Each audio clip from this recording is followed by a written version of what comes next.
Senhor Deus e Pai, no nome de Jesus Cristo, nós estamos aqui reunidos para te adorar, para engrandecer o teu santo nome, para te bendizer. Nós queremos, ó Deus, primeiro pedir perdão pelos nossos pecados, pedir perdão pelas nossas faltas, pelas nossas imperfeições, e pedir, ó Deus amado, que o Senhor nos purifique e não deixe que prevaleça no nosso coração a nossa vontade, mas que a tua vontade prevaleça na nossa vida. Nos ajuda, Deus amado, nessa caminhada. Não nos deixe, Pai, nos desviar, nem para a direita e nem para a esquerda, mas andar rumo ao prêmio da soberana vocação em Cristo Jesus. Sara, ó Deus amado, o nosso coração de tudo aquilo que precisa ser sarado. Cura os nossos corpos, dos que fazem parte da tua igreja, da enfermidade, ó Deus amado, que está impedindo aquele irmão, aquela irmã, de ter uma vida, ó Deus amado, mais alegre, uma vida, ó Deus amado, mais cheia de prazer. Senhor, em nome de Jesus, repreende a enfermidade na vida dos que se encontram assim, porque nós sabemos que a maior alegria está no coração dessas pessoas e ninguém tira. Em nome de Jesus, cura os que estão enfermos, restabelece-lhes a saúde, sara, ministra, ó Deus amado, a cura sobre o teu povo, mas acima de tudo, cura e sara o coração endurecido do povo, ó Deus, que tem sido negligente na obra do Senhor.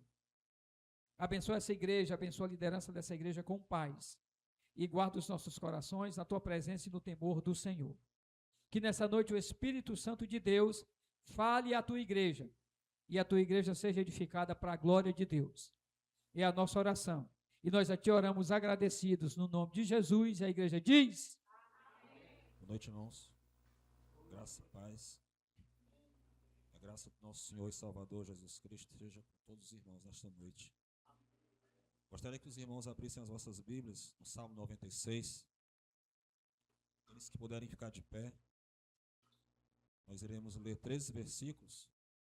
Aquela leitura, que nós possamos ler juntos. Eu leio o primeiro versículo, os irmãos leiam o versículo seguinte. Diz assim o Salmo 96.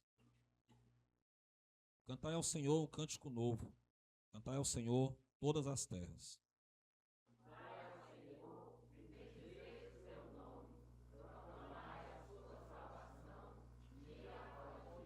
Anunciai entre as nações a sua glória, entre todos os povos as suas maravilhas.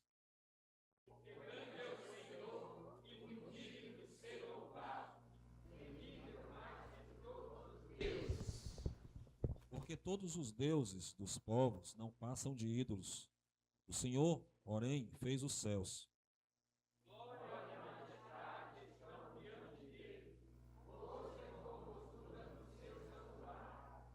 Tributai ao Senhor, ó famílias dos povos. Tributai ao Senhor, glória e força.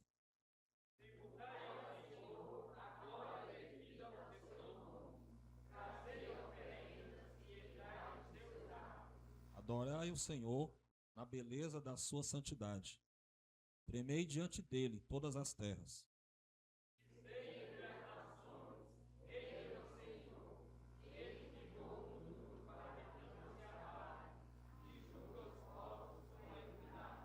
Alegrem-se os céus e a terra exulte. Ruja o mar e a sua plenitude.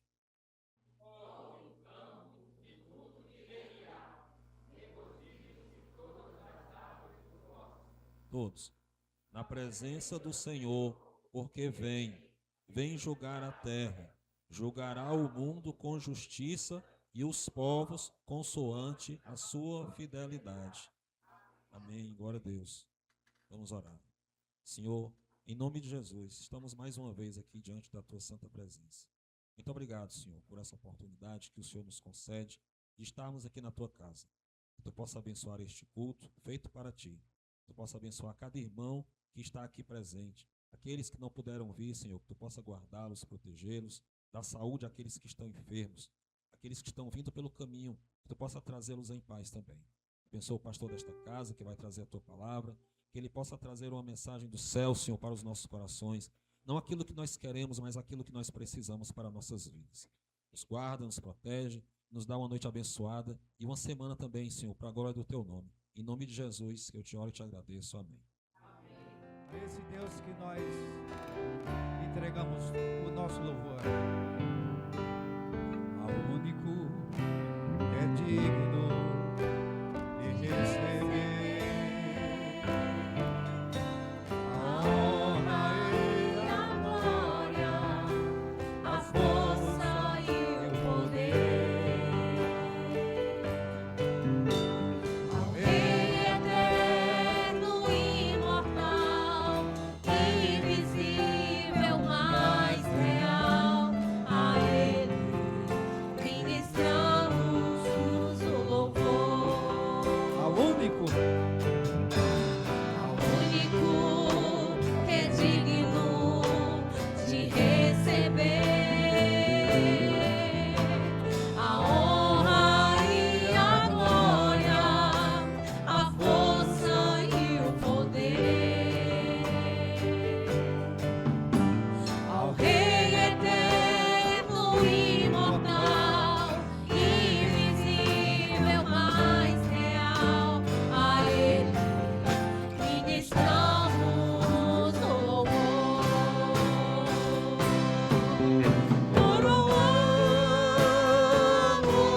Coroamos a Ti, ó Rei Jesus, coroamos a Ti, ó Rei Jesus,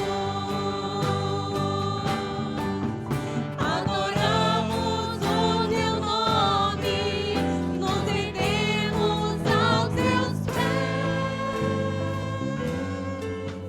consagramos todo o nosso ser a Ti, ao único que é digno de receber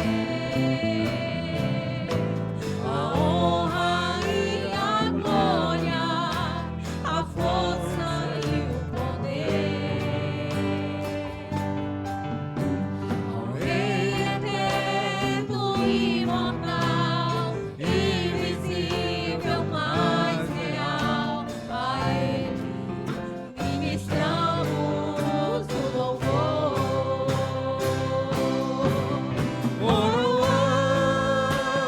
Coroamos a Ti, ó Rei Jesus, coroamos a Ti, ó Rei Jesus, adoramos o Teu nome, nos rendemos aos Teus pés, consagramos todo o nosso ser a Ti,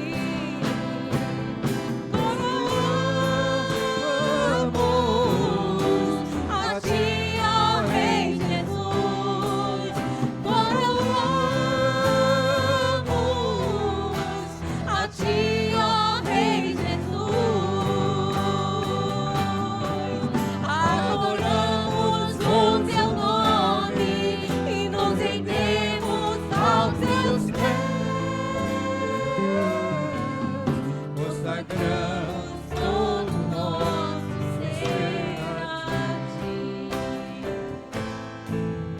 consagramos todo o nosso ser a Ti, consagramos todo o nosso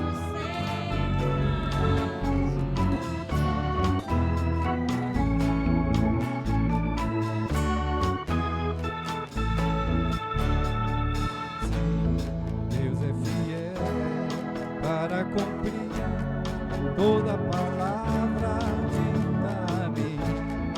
Deus é fiel, Deus é fiel. Sim, Deus é fiel para cumprir toda promessa feita a mim. Deus é fiel, Deus é fiel. Eu não morrerei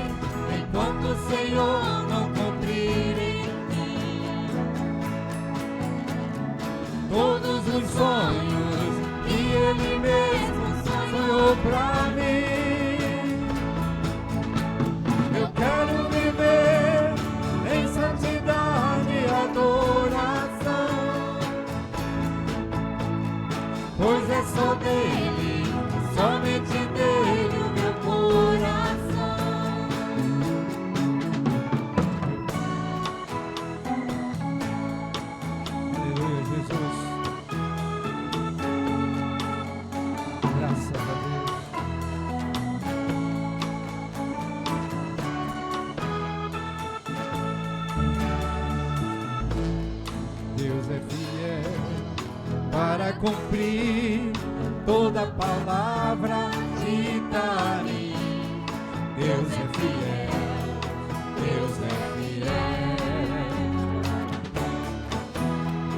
Sim, Deus é fiel para cumprir toda promessa feita a mim. Deus é fiel, Deus é fiel.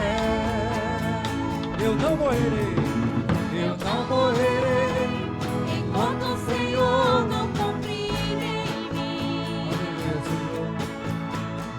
todos os sonhos que Ele mesmo sonhou pra mim.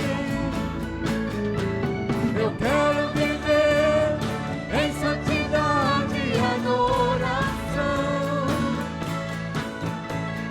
Pois é só dele, somente dele o meu coração. Eu não morrerei enquanto o Senhor não cumprir em mim todos os sonhos que Ele mesmo sonhou pra mim. Eu quero viver em santidade e adoração,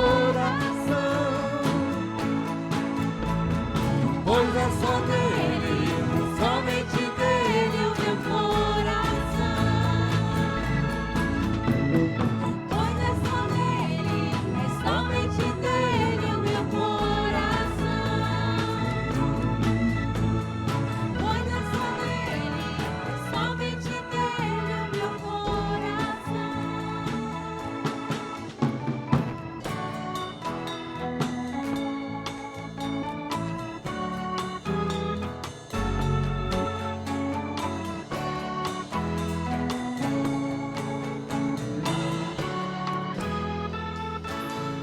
Deus é fiel, amém?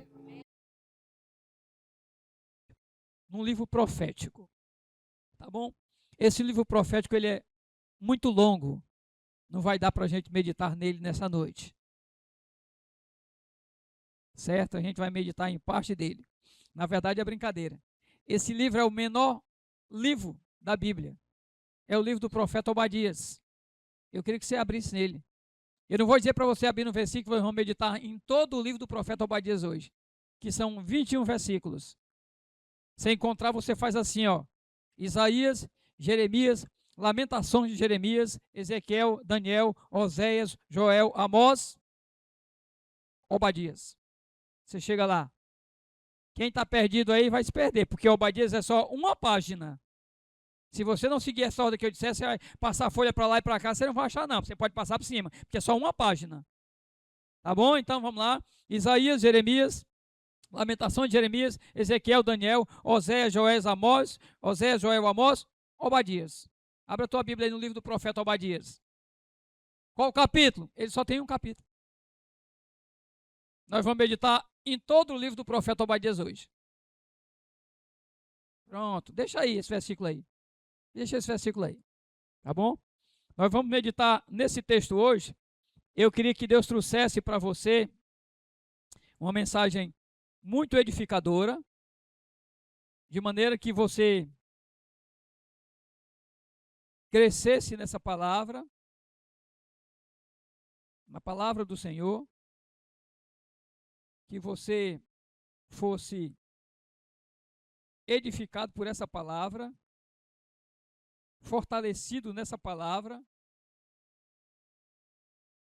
e pudesse experimentar ensinamento de Deus e do Espírito Santo de Deus nessa noite, tá bom? Por meio dessa palavra de Deus. Deixa só que eu estou tentando aqui, porque eu botei o esboço no meu celular, estou tentando aqui só girar aqui a tela, tá bom? Deixar que ela fique girando e já me deixa aqui com a visão melhor.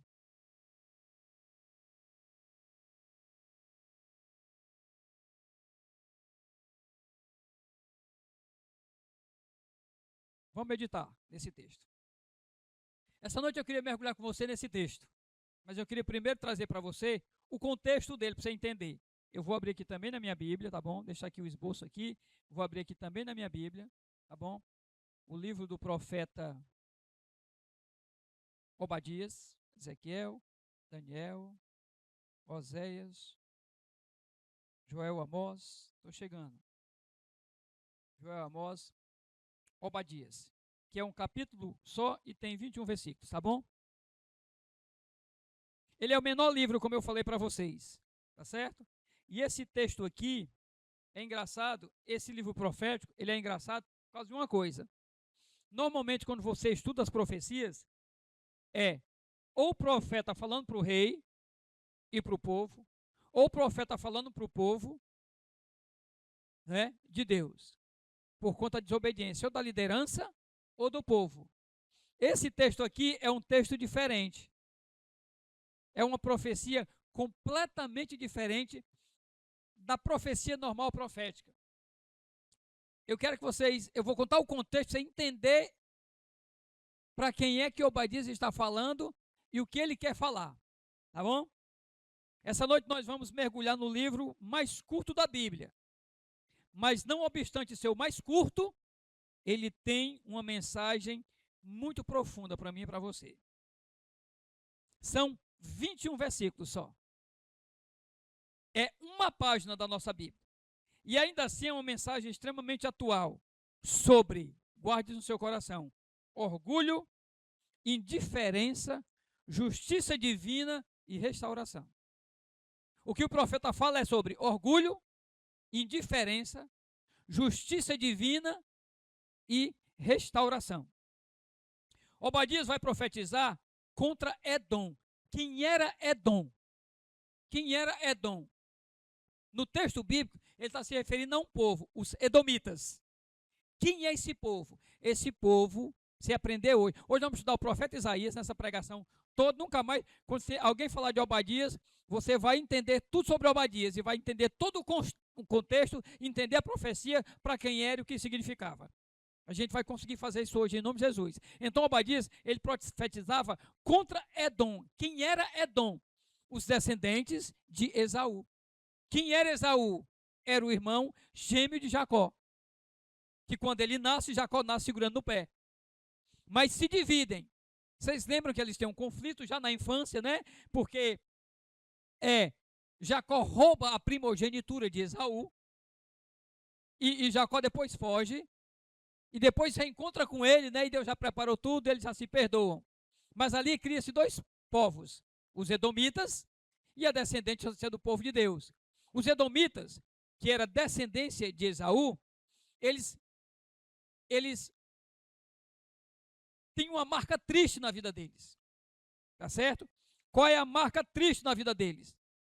Quando o povo de Deus, né, foi invadido pelos inimigos do povo de Deus, para levar exilado esse povo. O que é que os edomitas fazem? Os edomitas, nesse contexto, eles ficam contra o povo de Judá, que era a família dele. Fazia parte do mesmo povo, tinha se dividido, mas fazia parte do mesmo povo, era povo de Deus, embora os edomitas se afastassem. Vinha da mesma linhagem, ou seja, a gente está falando aqui de uma profecia contra pessoas que têm o mesmo tronco, ou seja, a mesma raiz. É como se fosse um conflito dentro da igreja. É como se fosse o conflito de uma igreja contra outra igreja. Então Deus está usando o profeta para falar alguém que inicialmente fazia parte da linhagem do povo de Deus, era do povo de Deus, mas se afastou.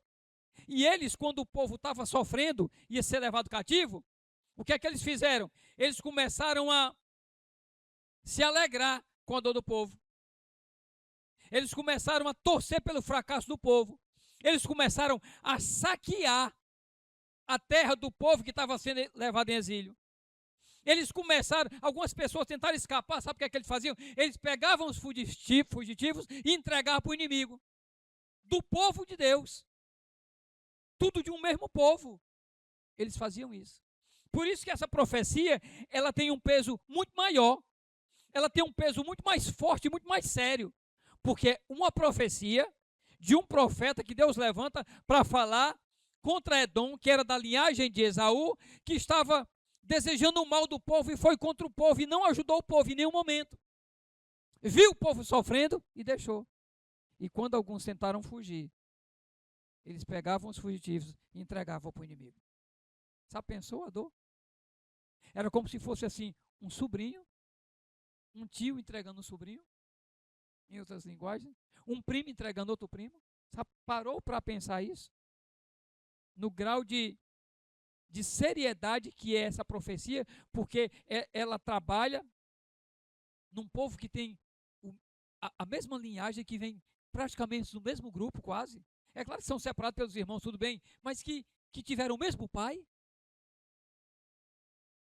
Tiveram o mesmo pai. Isaac era o pai dos dois. Eles tiveram o mesmo pai. Aí os herdeiros depois começam a brincar entre eles. Aí os edomitas, quando vê isso, ficam alegres com o sofrimento dos descendentes de Jacó. Ficam alegres com o povo de Judá sofrendo, saqueado, tudo destruído, e eles se alegrando. É nesse contexto que Deus vai levantar o profeta Obadias. No início do versículo 3, Deus revela a raiz de todo o problema. No início do versículo 3, Deus revela a raiz de todo o problema. Coloca aqui, versículo 3.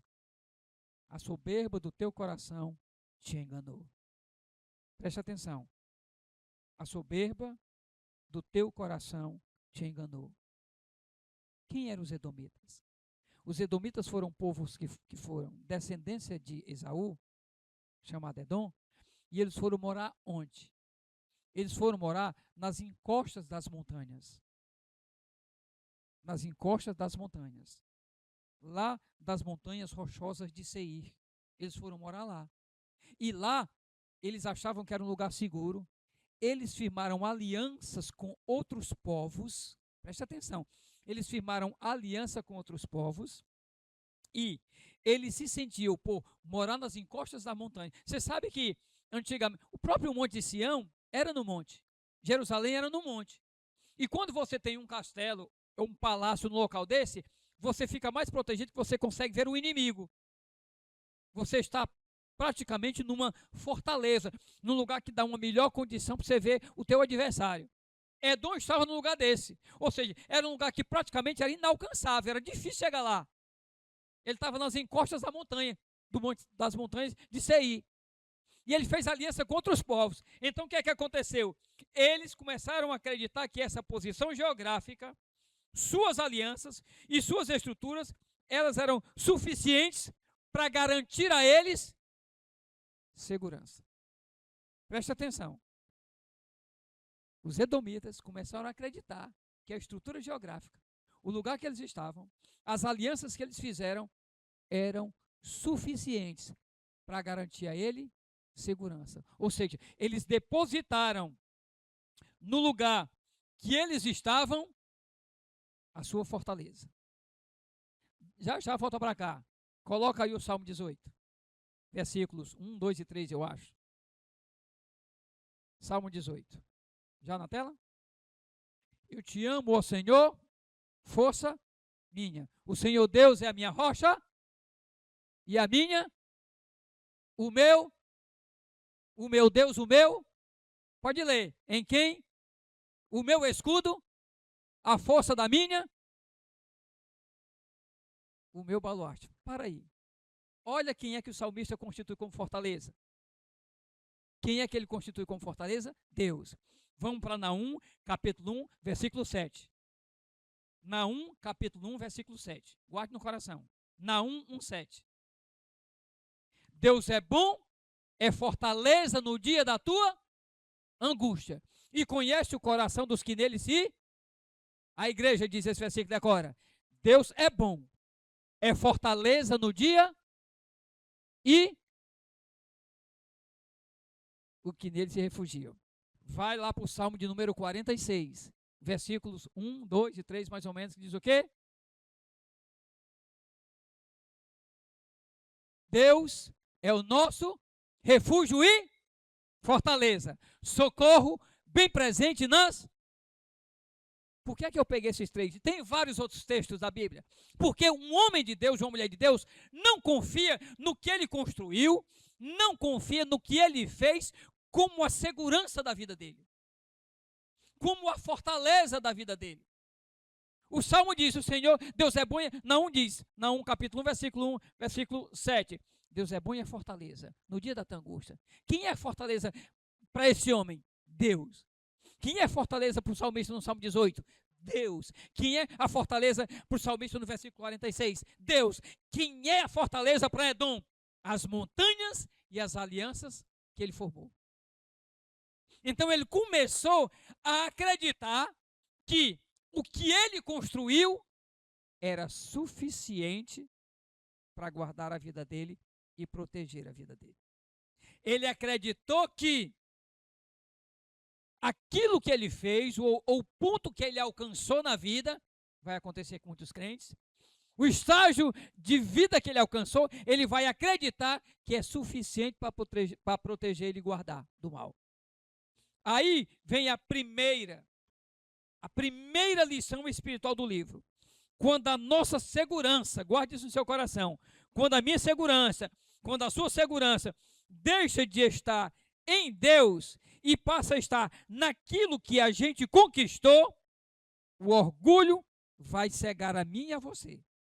Preste atenção, o orgulho vai nos cegar.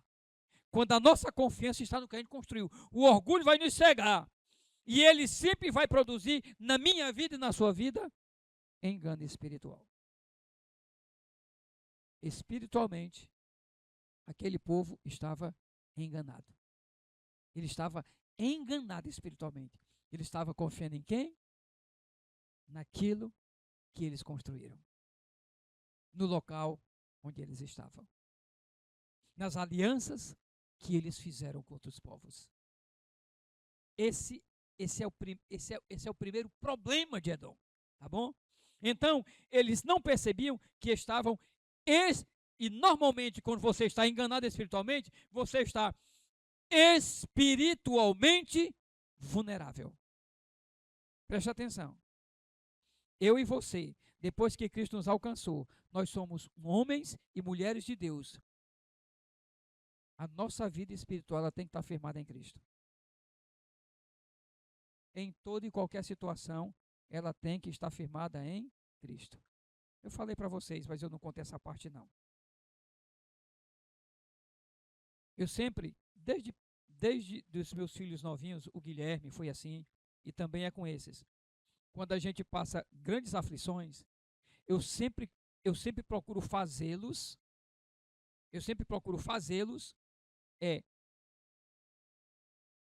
na aflição, não esquecerem de Deus e sempre se renderem a Deus. Eu lembro que quando a Vívia tinha,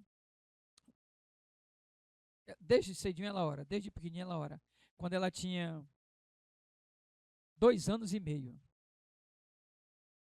o Mateus está pertinho de nascer, que a diferença entre eles é 2 anos e meio, perto disso.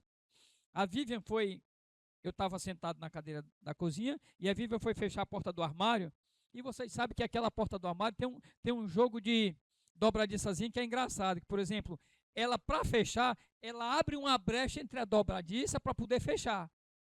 A Vivian colocou o dedo entre a brecha da dobradiça sem sentir. E quando ela fechou, o dedo prendeu. Quando eu vi, eu cheguei lá, ela começou a chorar. Eu digo, espera aí. Vamos.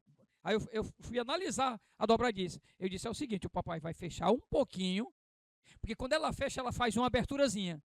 Quando eu fechar um pouquinho, você tira o dedo. Mas mesmo assim, quando ela já tinha aprendido, eu fechei um pouco, ela tirou o dedo, aí depois eu abri. E o dedo dela cortou e ela chorava muito. Eu disse, vamos orar agradecendo a Deus, que Deus deu um livramento maior do seu dedinho, e vamos botar remédio. Vamos orar, e ela com o dedinho sujinho de sangue, orando, e ela com os olhos pingando, lágrima, e ela orando. Por que é que eu faço isso com ela? E faço com o Mateus, e faço com os meus filhos, e faço lá em casa. Porque, meu irmão, é muito fácil a gente vir para a igreja quando tudo está bem. É muito fácil. É muito fácil a gente lembrar de Deus e clamar a Ele quando está tudo bem.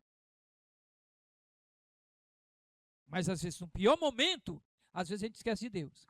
Então ela começou a orar. Eu lembro que quando eu fui com ela, contei para vocês que eu fui com ela para o hospital, e ela queria vir para casa, e o médico disse, ela vai ter que ficar internada. Ela olhou assim para mim, quando eu saí da presença do médico, eu digo, pois nós vamos orar agora. E ela chorava e eu digo, mas nós vamos orar. Agradecer a Deus, porque Ele permitiu que o médico visse que você precisava ficar aqui, porque é para o seu bem. E ela chorando, as gotinhas saindo, e ela orando. Por quê? Porque a gente tem que entender uma coisa. Independente da situação que você e eu passemos, Deus é a nossa fortaleza. Não existe fortaleza em nome de ninguém, em nome nenhum. A nossa fortaleza está em Deus e somente em Deus. Só. Edom esqueceu-se disso, se orgulhou, e por ele se orgulhar, ele ficou vulnerável espiritualmente. Depois, nos versículos 10 a 14, isso está lá no versículo 3. Deus vai listar os pecados de Edom. Presta atenção, como ele estava vulnerável, se enganando espiritualmente, Deus agora vai listar para ele saber quais são os pecados de Edom. Bota nos versículos 10. Começa no 10, mas você lê em casa até o 14. Deus agora vai listar os pecados de Edom. Eu quero ler com vocês. Por causa da violência feita a teu irmão Jacó, isso é, aqui é parafraseando, na verdade aqui não é Esaú e Jacó, na verdade aqui é a descendência de Esaú e a descendência de Jacó. Por causa da violência feita a teu irmão Jacó, cobrir-te-á a vergonha e serás exterminado para sempre. Vai no 11. No dia em que, estando tu presente, estranhos lhe levaram os bens. Lembra que eu contei a história? Eles iam ser exilados, o povo invade, muita gente é morta, sofre muito.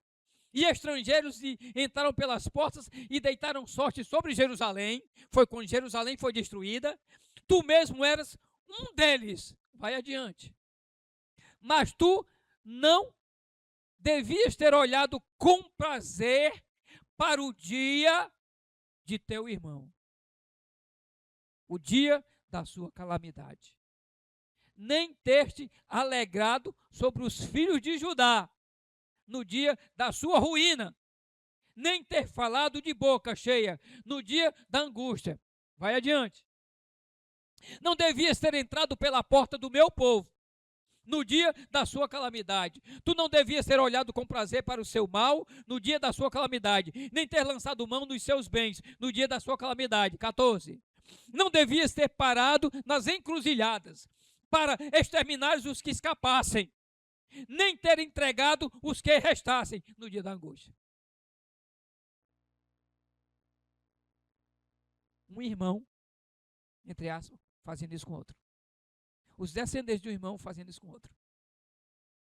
Os que fugiram, ele matou. E alguns que tentavam ainda fugir, eles pegavam e entregavam para o inimigo. E Deus disse o quê? Você não deveria ter feito isso. Você não deveria fazer isso com o teu inimigo. Nunca. Nunca. Provérbios, capítulo 24. Versículo 17 e 18. Preste atenção no que é que diz esse versículo. Provérbios 24, versículo 17 e 18.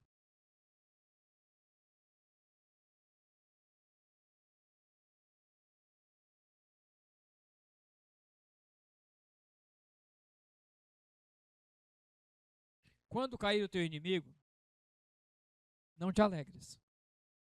E não se regozije o teu coração quando ele tropeçar. Preste atenção. Ele está falando aqui do inimigo. Ele não está falando do amigo. Quando cair o teu inimigo, quando cair o teu inimigo, não te alegres. E não se regozije o teu coração quando ele tropeçar. Para que o Senhor não veja isso e lhe desagrade e desvie dele a sua ira. Deixa eu dizer para você o que é que ele está dizendo aqui. Quando alguém fizer algo contra você, não fique torcendo pelo fracasso dele. E nem fique feliz se ele tropeçar. E nem se alegre no coração se acontecer algo com ele. Por quê?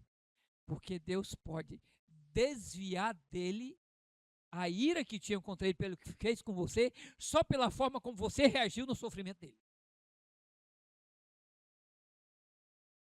E quantas vezes, dentro da igreja, ou dentro da família de alguém, às vezes na família, ou às vezes numa vizinhança, o cara não é nem teu inimigo. Tu foi que constituiu ele teu inimigo. Tu foi que se fez inimigo dele. E fica torcendo pelo insucesso, pelo fracasso da pessoa, pela derrota da pessoa. E se a pessoa está mal, você fica feliz. Olha o que é que o texto diz para quem sente isso. Por isso que a Bíblia diz lá com Jesus. Jesus diz o quê? Você deve fazer, sabe o quê? Perdoar os que te perseguem. E orar pelos teus inimigos. Olha o que é que a Bíblia diz que eu e você devem fazer. Orar pelos nossos inimigos. Não é torcer pelo fracasso, pelo sofrimento. Não. É orar por eles. Porque Deus não se agrada quando a gente vê alguém sofrendo e por conta disso a gente é injusto. Vou dar um exemplo para você.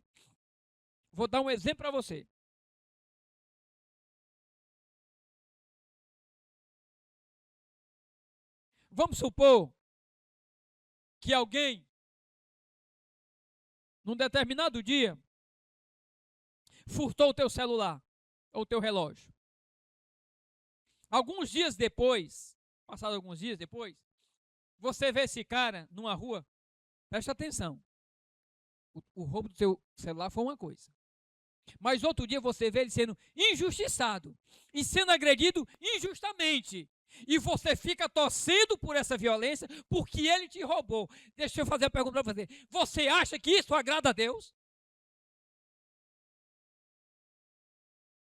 Você está torcendo pelo sofrimento dele só porque ele fez isso com você? Você acha que isso agrada a Deus?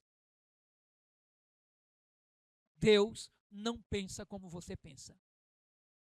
E Deus não pensa como eu penso. Deus queria que naquele momento que se acontecer, você fosse justo e defendesse até ele se fosse preciso. Por quê? Porque você não pode deixar que o que Deus fez na sua vida, a transformação que ele efetuou no seu coração, faça você, em dado momento da sua vida, seja com quem for, torcer pelo mal. Nunca! Porque se você fizer isso, você está dando prova de que Deus nunca transformou de fato a sua vida.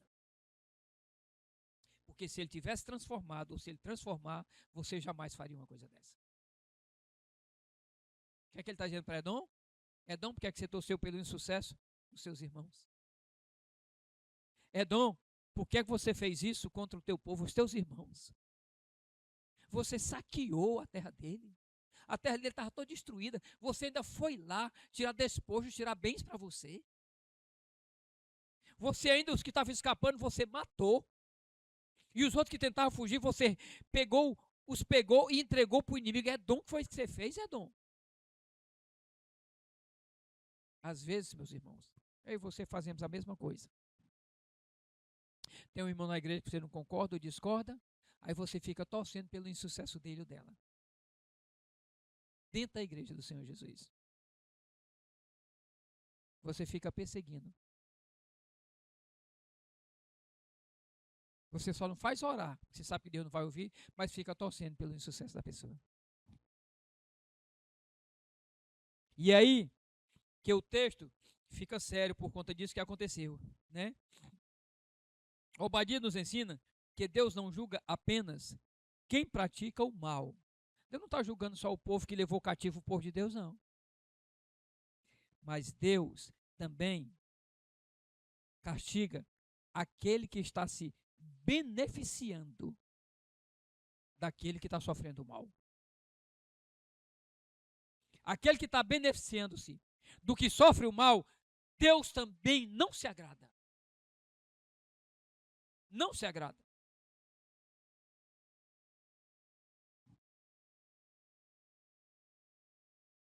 Então, a gente vai chegar no versículo central do livro, que é o versículo 15, que diz o seguinte, bota aí no versículo 15. Versículo 15. Obadias 1:15. Porque o dia do Senhor está prestes a vir sobre todas as nações.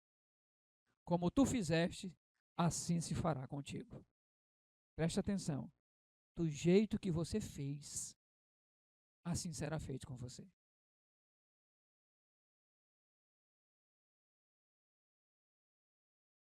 Este é o princípio da justiça retributiva divina.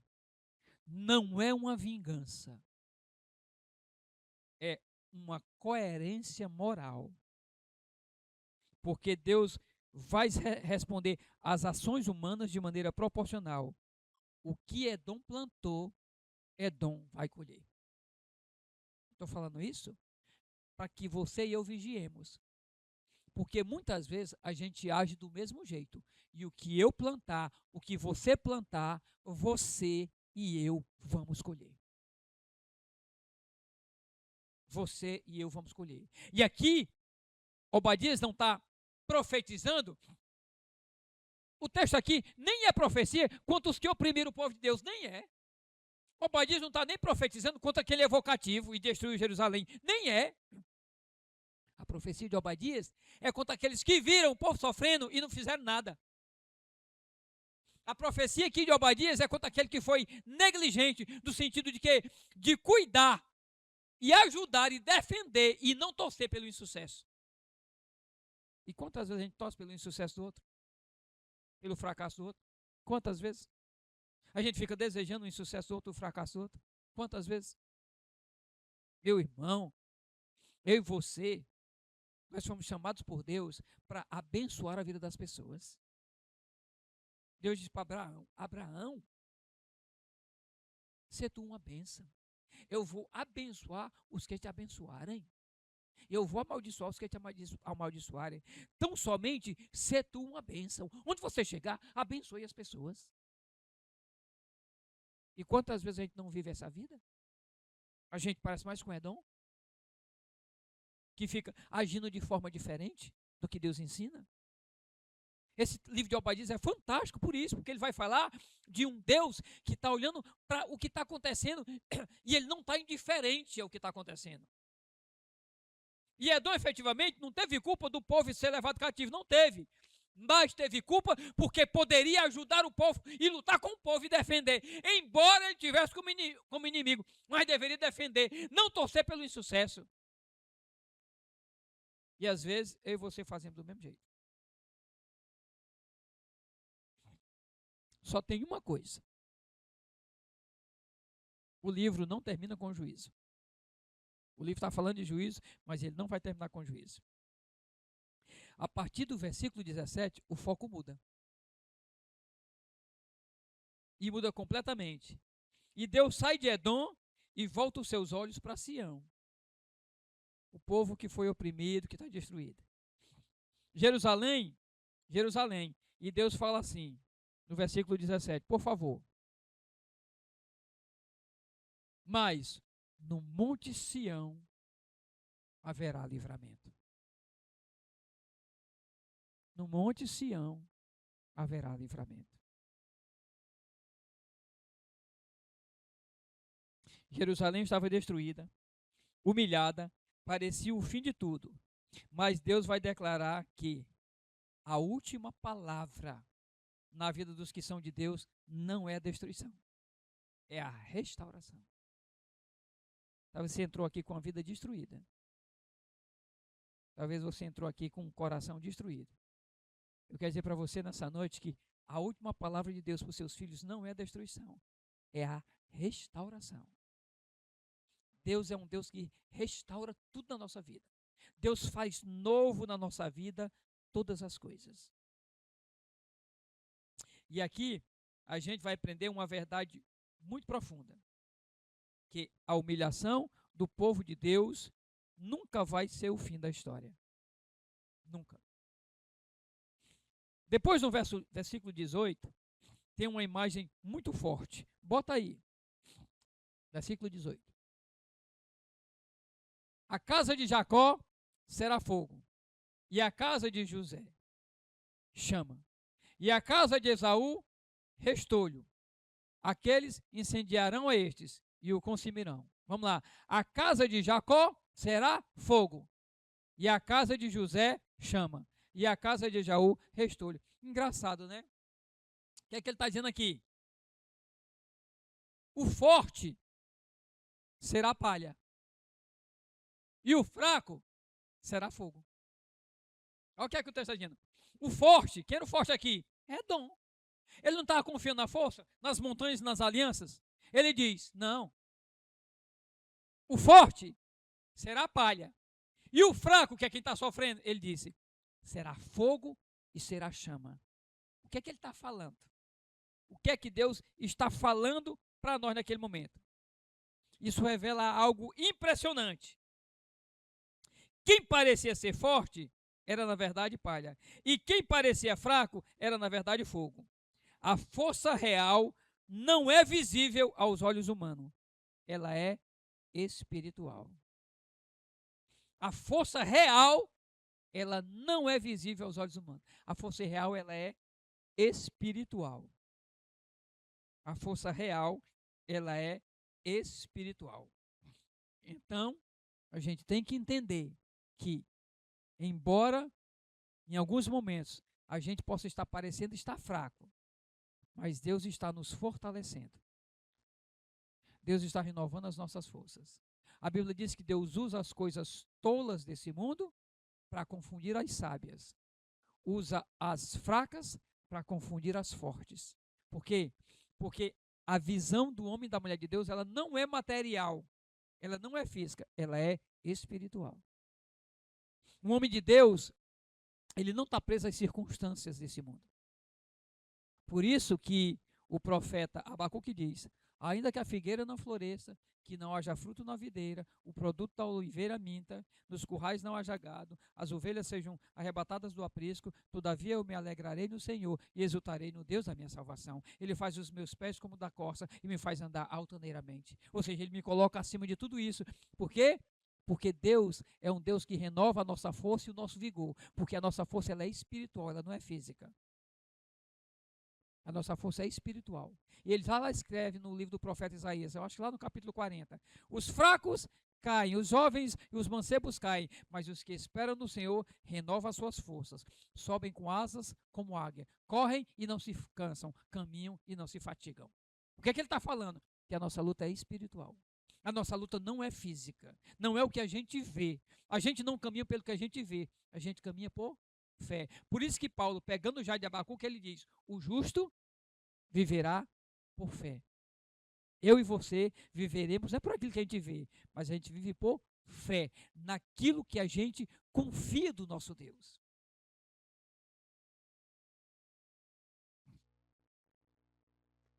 Aqui Obadias, ele sai completamente do evento histórico e vai para o futuro, para o momento em que Deus vai estabelecer plenamente o seu reino, né?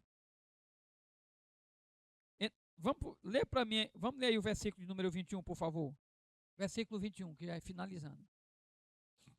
Salvadores hão de subir ao monte Sião, para julgarem o monte de Esaú, e o reino será do Senhor. Quando Obadias escreve isso, ele está saindo da dimensão humana, da dimensão física, e ele está indo para a dimensão espiritual. Essa expressão, ela tem um contexto escatológico, que é quando Jesus voltar e vai reinar e tudo será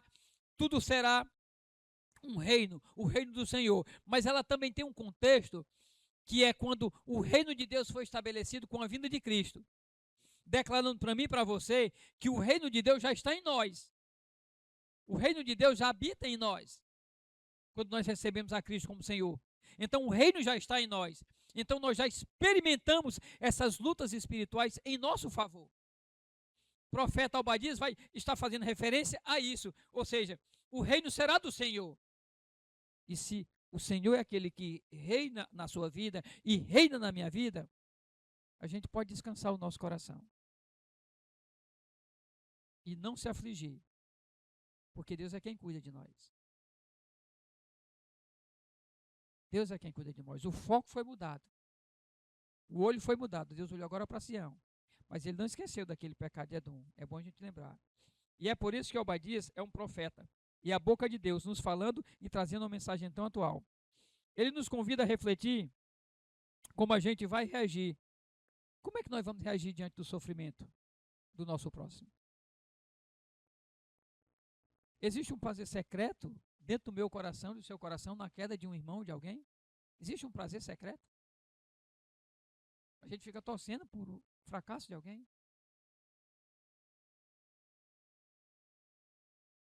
E principalmente se a gente não tem empatia com a pessoa, às vezes a gente constitui essa pessoa inimiga da gente quando ela nem sabe que é nossa inimiga.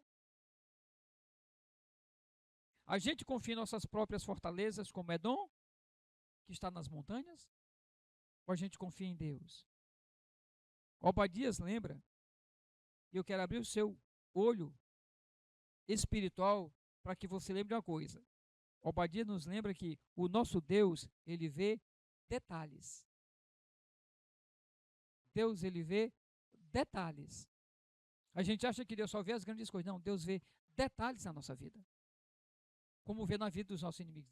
Deus é um Deus que olha os detalhes. Vê a indiferença, vê o orgulho, vê a omissão. Mas ele também vê a dor do seu povo. E diante dessa dor, o Senhor promete restauração. Obadias nos lembra que o nosso Deus, vendo esses detalhes, ele não fica feliz com a indiferença, não fica feliz com o orgulho, nem com a omissão, né? Esse pequeno livro vai reunir juízo e esperança, justiça e redenção. E ele nos deixa uma certeza final, que a história não está fora do controle de Deus. As nossas lutas, elas não estão fora do controle de Deus. Deus está vendo tudo na nossa vida. E ele não só está vendo, ele está cuidando de nós. Ele está guardando-nos dos inimigos. Ele é quem governa. Ele é quem age em favor dos que pertencem, e com juízo e justiça, Deus vai agir contra os nossos inimigos. Que a gente possa aprender a lição nessa noite, descansar no cuidado de Deus, na fidelidade de Deus, e sempre lembrar que Deus é um Deus de restauração. O Ministério do Louvor vem para cá.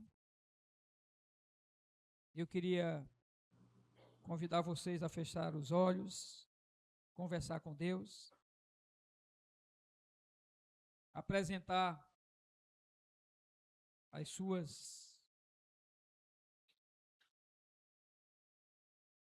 vida a Deus, abrir o seu coração para Deus e falar para Deus.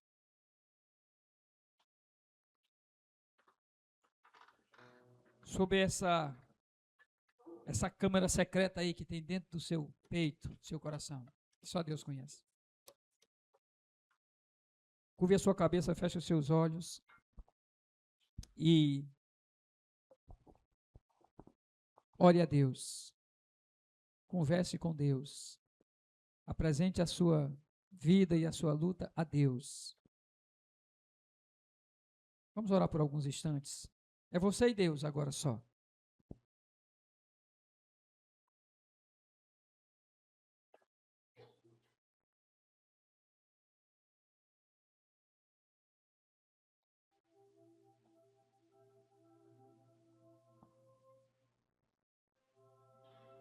Eu sempre falo que o que Deus mais gosta é como eu e você que somos pai. É quando a gente como vê o nosso filho dizendo assim, pai me ajuda.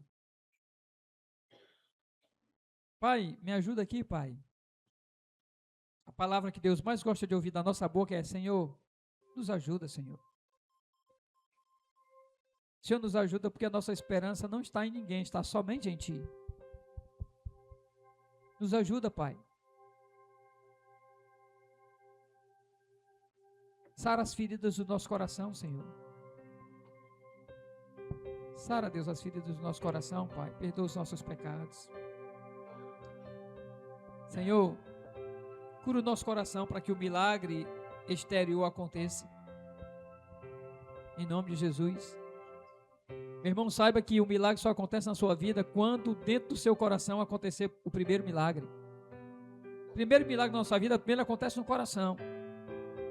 Depois é que Deus faz o milagre. Então Deus te convida nessa noite a olhar para dentro do seu coração, no seu íntimo e ver, Senhor, Tu que vê detalhes, Senhor, me mostra e abre os meus olhos para que eu não volte a fazer o que eu tenha feito. e abre os meus olhos para que eu veja até pecados que eu tenho praticado e nem sei que tenho praticado. Me ajuda, Senhor.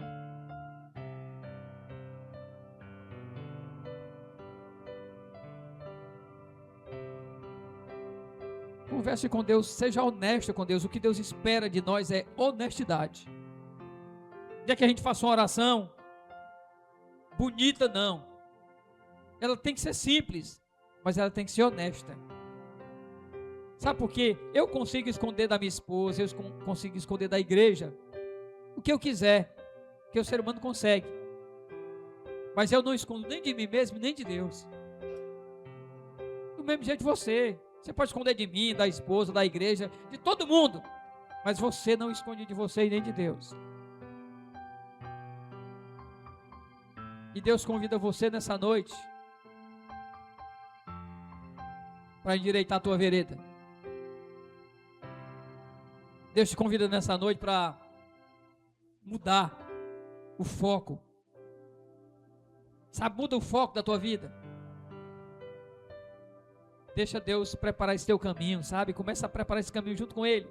Faz aquilo que é a tua parte, Deus vai fazer o mais. Em nome de Jesus. Canta comigo.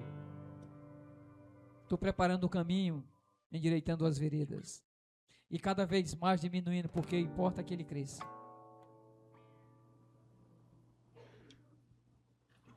Conversa com Deus. Ora a Deus. E fala para Deus preparar esse caminho na tua vida e te ajudar.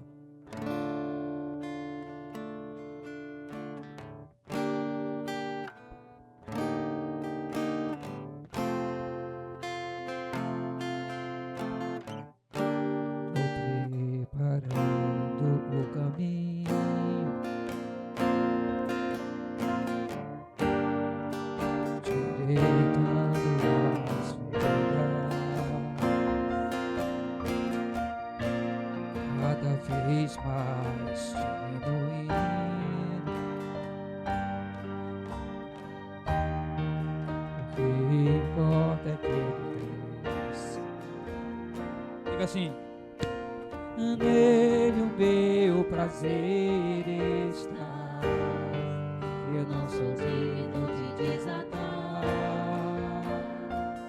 a sua sandália.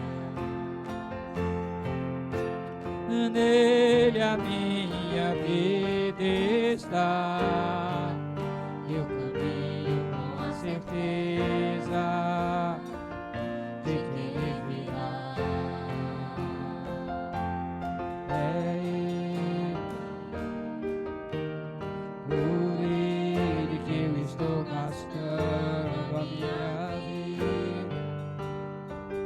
Perdendo tudo por amor e com alegria,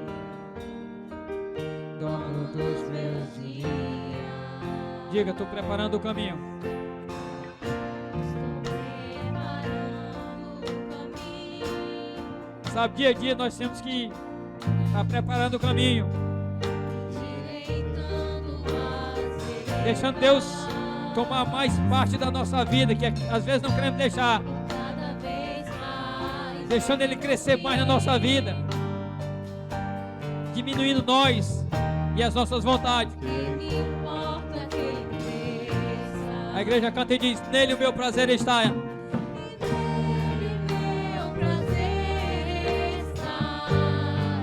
Eu não sou digno de desatar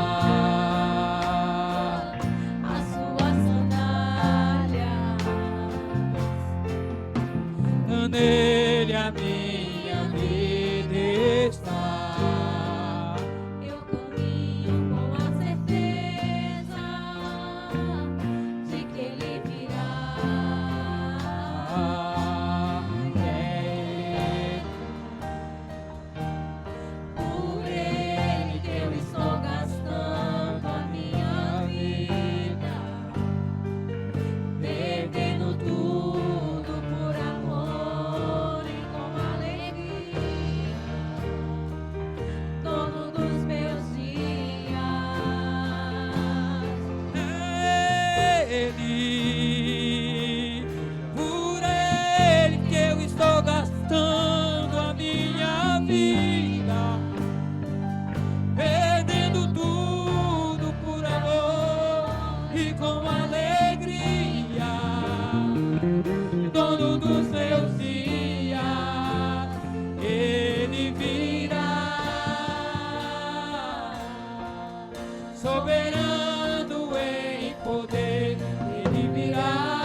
e o governo está nele.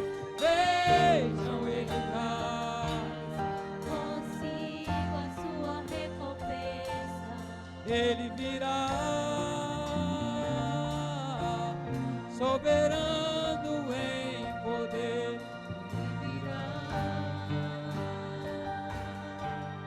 e o governo está nele. Consigo a sua recompensa. Ele, as vozes. Por ele que eu estou gastando. Instrumental baixinho. Tendo tudo e por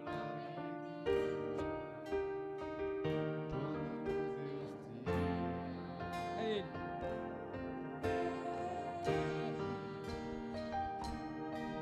Por ele que eu estou gastando a minha vida, perdendo tudo por amor e com alegria, todos os meus dias. Ele virá. A Bíblia diz que aquele que ama a sua vida, perdê-la-á. E aquele que perder a sua vida por amor de mim, achá-la. Você está perdendo a sua vida por amor a Deus? Você está perdendo a sua vida por amor a Deus? As coisas que têm mais valor para você são as coisas, os valores do reino de Deus. Que Deus os abençoe, hoje e sempre. Dê a todos vocês uma semana cheia de paz, debaixo da graça, do cuidado e do favor do Senhor. Em nome de Jesus. Pai, no nome de Jesus. Fica de pé, igreja. Nós pedimos a tua bênção sobre todos nessa noite, todos. Em especial o casal que nos visita, no nome de Jesus. Que a tua mão seja sobre eles, que eles andem sempre na presença e no temor do Senhor. Assim toda a tua igreja, Pai. Que possamos nos desviar do mundo e dos valores do mundo e procurar honrar a Deus andando no temor do Senhor.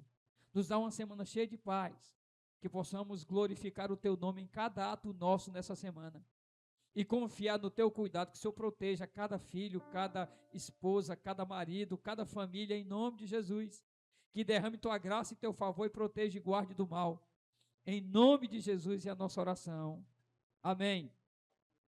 Fica de pé, que o Senhor Deus te abençoe, que Ele faça resplandecer sobre ti o teu rosto, e Ele tenha misericórdia de ti.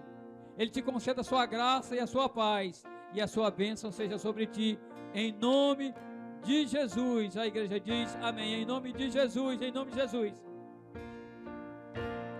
Que o Senhor te abençoe e faça brilhar seu rosto em ti e conceda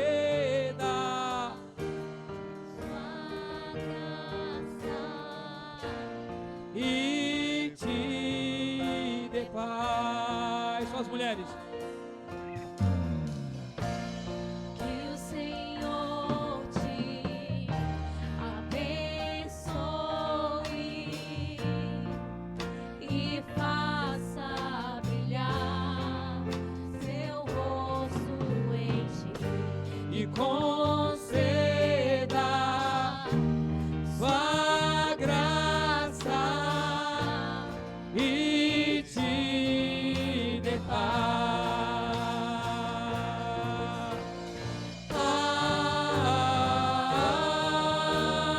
Amém, amém,